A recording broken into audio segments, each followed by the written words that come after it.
Eto na, papalagan na ba mga tol ng PCG ang China, pambubulas ng China sa West Philippine Sea?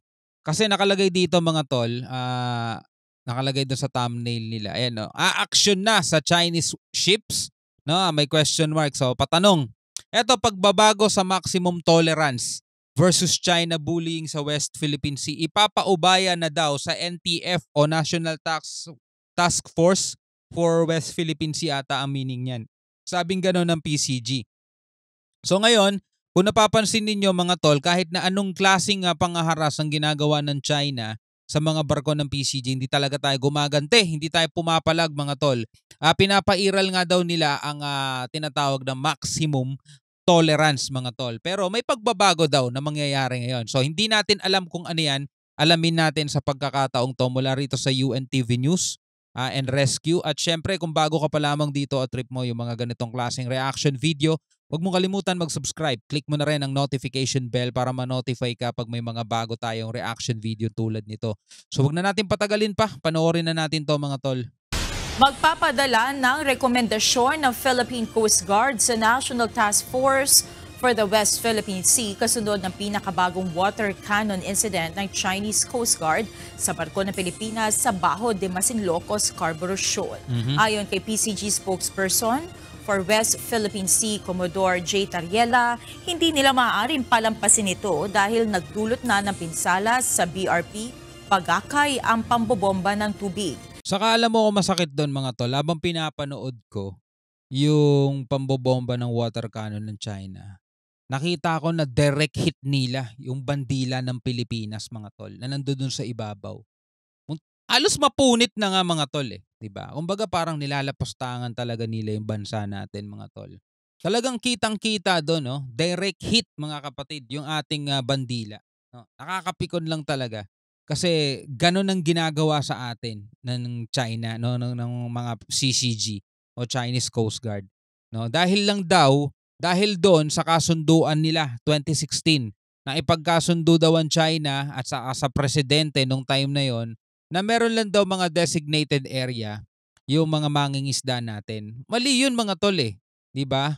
Nakipagkasundo ka sa isang banyagang bansa na pumapabor sa banyagang bansa yung desisyon o yung kasunduan. Tapos ang gusto nila kahit wala naman dokumento o hindi naman yan nagbabind sa konstitusyon ng Pilipinas, ang gusto nila sundin ng kasalukuyang administrasyon din. Kalokohan talaga. Sa isang podcast, sinabi ni Commodore Tariela na bahala na ang NTF kung magkakaroon ng pagbabago sa kasalukuyang maximum tolerance approach at operational guidelines. Kung kayo tatanungin, payag ba kayo sa maximum tolerance o mang water cannon na rin tayo mga tol, no? So ito pag-usapan muna natin, yung suporta daw ng international community ay nakakatulong sa posisyon ng Pilipinas sa West Philippine Sea versus China. So sa paanong paraan nakakatulong, no? Ito'y sabi ng isang analyst mga kapatid, panoorin natin to.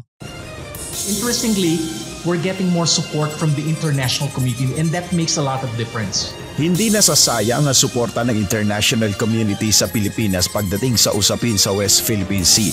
Ayon sa defense analyst na si Professor Renato De Castro, ang pagbisita ng mga lider ng ibang mga bansa at pagsali sa mga balikatan exercise ay nakatutulong upang mapatatag ang posisyon ng Pilipinas sa West Philippine Sea.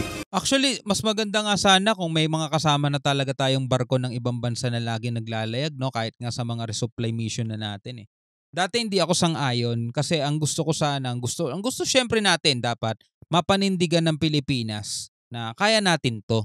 Kaso sa lagay ngayon at nakikita natin mula sa mga video, kapag mag-isang naglalayag ang barko ng Pilipinas, kay BFAR man yan o PCG, biglang may susulpot na China Coast Guard, tapos iwa-water cannon tayo, harangin, water cannon tayo. Pero kapag naglalayag tayo na may kasamang ibang mga bansa, like for example Japan, France, Australia o US, nakatanaw lang sila mula sa malayo na hindi nga sila nagre-radio challenge eh. 'Di ba? Ganun lang sila, balikatan man 'yon o sama-samang paglalayag lang. Talagang wala silang nagagawa. Pero kapag barko lang ng Pilipinas, mga tol, hindi pa tayo nakakalayo sa mainland o doon sa kalupaan. 35 nautical miles pa lang na sumusulpot na agad sila para water cannon tayo o kaya para harasin tayo mga tol. Ganon sila katapang kapag mag-isang Pilipinas lang ang naglalayag mga tol. In a way, this is also strengthening our position in the West Philippine Sea. Of course, also invigorating our efforts to create an international coalition that will uphold the Arbitral Tribunal Award. Bukod sa Estados Unidos at Japan, nanawagan na rin ng European Union, United Kingdom, Germany, France, Australia at Canada sa Beijing na sumunod sa international law at itigil ang agresibong aksyon sa South China Sea. Ano, biro mo, hindi ba nahihiya ang China dyan? Halos buong mundo na nananawagan na para sumunod naman sila sa batas di ba? Ayon kay National Security Council Assistant Director General Jonathan Malaya, magpapatuloy lang ang Pilipinas sa hakbang nito na resolbahin ang usapin sa West Philippine Sea sa mapayapang paraan. At the end of the day, it's about the welfare of the Filipino people. So there are mechanisms in place and we should always not close the door to diplomatic engagement. Yeah. Ayon sa opisyal, umaasa pa rin ang pamahalaan na sa pamamagitan ng diplomasya ay mababago ang aksyon na ito ng Beijing sa riyon. Nel Baribuhok, UN. Sana lang talaga sa pamamagitan ng diplomasya pero parang ang labo na nun. Matagal na tayo nakikipag-usap dyan pero wala naman nagbabago mga tol Diba? Kaya yung kaninang balita mga tol, sa tingin nyo mas okay ba kung baguhin yung approach ng ating PCG? Kung magwa-water cannon sila, water cannon na rin natin. Pero kaugnay nung balitang yan mga tol, dito sa isang balita, dito naman sa PTV, si Congressman Adyong ay tutol daw sa mungkahi na gumamit o gumanti na lang ang Pilipinas ng water cannon versus China mga tol. Alamin natin kung bakit. Tutol si Lanao del Sur 1st District Representative Zia Alonto Adyong sa mungkahi ng ilan na gumanti na lang ang Pilipinas at mag-water cannon laban sa China. Yan ay kasunod ng panibagong pambobomba ng tubig ng Chinese Coast Guard laban sa mga barko ng Philippine Coast Guard at Bureau of Fisheries and Aquatic Resources. Kasi may water cannon din naman tayo mga tol pero ayaw nga lang mag-take ng risk ng Pilipinas. 'Di ba? Kasi sugal yan Kapag winater cannon ba natin to, aatras ba ang China katulad ng ginagawa nila sa ibang bansa kapag pinapalagan sila? 'Di ba? O kapag winater cannon natin ang China, mas lalo sila magiging agresibo at baka bala na talaga ang ibalik sa atin. Risk yun mga tol kasi walang nakakaalam ng future kung ano mangyayari sa hinaharap. Pero kung ang pagbabasehan natin yung mga nangyari na o mga naganap na from the past at sa experience ng ibang bansa na nakaranas din ng pambubulas nitong China, wala naman talagang nagagawa ang China. Naalala ninyo yung pinanood nating video mula kay PMC? Baka hindi nyo pa napapanood mga tol, binigyan natin ng reaction video yun. Yung mga bansa na binantaan din ng China, binalaan nila, huwag kayong magdidrill ng langis, hakop namin yan, nakapaloob yan sa 9-dash line namin o 10-dash line namin, magkakagulo tayo kapag ginawa nyo yan. Pero pinalagan sila ng mga bansang yun. May nagawa ba China? Hindi naman sila nag-declare ng gere. Diba? Wala naman sila nagawa mga tol Merong isang isla sa Japan na kontrolado ng Japan yung islang yun. Pumapasok doon ng China at gusto nilang angkinin yung islang yun mga tol. Pero ang ginagawa ng Japan, naharangin nila yung Coast Guard ng China, babanggain nila, wawater cannon nila mga tol. Pumapalag ang Japan sa China. Tanong, nakakapalag ba China? Wala. Purong buntot sila lahat, bahag ang buntot mga tol, atras, wala talaga silang palag. Ganon din sa Vietnam mga tol, Malaysia, Indonesia, Taiwan, napakalapit sa kanila nun. Lagi nilang pinagbabantaan, 70 years na nga nilang binabalaan yun na pinagbabantaang sasakupin, hanggang ngayon wala naman silang nagagawa So iniisip natin mga tol, what if kaya palagan ng Pilipinas itong China at i-water cannon din natin? Ang diferensya lang mga tol, etong China kaya siguro hindi niya pinapalagan yung ibang mga bansa na pumalag sa kanya kasi alam niyang may palag naman talaga. Ibig sabihin malakas talaga puwersa. Meron talagang army, merong mga submarine, merong mga malalakas na barko. Ang Pilipinas, ang dami nilang espiya dito mga tol. Ang dami pa nilang mga pro-China na nasa politika, di ba? Alam na alam nila kung ano ang kakayanan ng Pilipinas. Maliban na lang sa MDT na meron tayo. Na kapag tayo ay inatake nila, talaga mai-invoke yun at makakalaban nila hindi lang Pilipinas kundi pati Estados Unidos.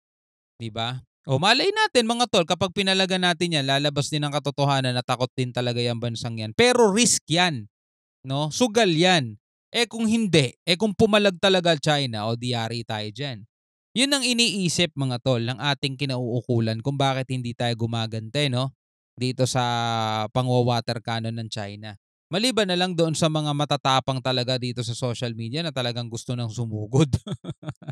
Gusto na talaga nila sumugod, no? Kailan sa West Philippine Sea. Sa panayam ng bagong Pilipinas ngayon, iginiit ni Adyong na para sa kanya, mas mainam pa rin ang diplomatikong paraan ng pagresolba sa isyu. Sa panig ng Kamara, pinag-iisipan na rin ng mga mambabatas kung paano pa mapalalakas ang kapasidad at mga kagamitan ng ating tropa na nagbabantay sa West Philippine Sea sa pamamagitan ng pagdadagdag ng kanilang pondo. It's a trap eh. They want to provoke us to do exactly the same thing, which basically would create more problem. Ako personally, I do not want to put the country in a situation where hindi na natin ma-assert yung ating right in a way na pwedeng sabihin ng China na, the Philippines is also doing the same thing, no? Kasi in the international community, we're at the upper hand. We have the moral ascendancy to speak about these things, condemning this tactic, backed by the UNCLOS arbitral ruling, no? May backup naman talaga tayo, 'di ba? 2016 Arbitral Award. Yun na lang din talaga yung pinangahawakan natin mga tol Pero tulad nga nung sinabi ni Rep, ayaw niyang malagay sa alanganin ng ating bansa. Pero eto mga kapatid, ang US ay muling nagsalita, US sa paulit-ulit na China bullying sa West Philippine Sea, nakakasira sa regional peace at stability. Alam naman natin yan. Kinakapikon nga ng China yan, kaya binabaliktad nila Yung panghihimasok daw ng US mga tol, yun daw ang nakakasira ng peace. Alright, panoorin natin to, mag-iikli lang naman to. Kinundena ng Estados Unidos ang panibagong harassment ng Chinese Coast Guard sa mga sasakyang pandagat ng Pilipinas sa West Philippine Sea. Kasunod ito ng paggamit ng water cannons ng China Coast Guard vessels sa Philippine civilian vessels na patungo sa Scarborough Shoal na kilala rin sa tawag na Baho de Masinloc o Panatag Shoal. Batay kay U.S. Department of State Principal Spokesperson Vedant Patel, nakasisira sa regional peace at stability ang paulit-ulit na agresyon ng China. Bukod dito, naisasapanganib din ang kabuhayan at naaabuso ang karapatan ng mga mangisdang Pilipino dahil sa mga partikular na hakbang ng China gaya ng paglalagay ng barriers. So the repeated harassment of Philippine vessels near Scarborough Reef is detrimental to regional peace and stability. And our belief is that the Chinese Coast Guard installation of these barriers also endangers Philippine fisher folks' livelihoods and prevents them from exercising their legal rights to fish in those waters. Apela nito sa Beijing, igalang ang navigational rights at freedom sa lahat ng estado na nakasaad sa international law. Ang problema nga, hindi naman kinikilala ng China ang international law, di ba? Kahit na ginagamit din ng China ang word na international law, mga tol. Ginagamit ng China yun. Sinasabi nga nila doon ay hindi daw nila papayagan o hindi daw nila kukonsintihin ang mga pagbaluktot sa international law. Wow!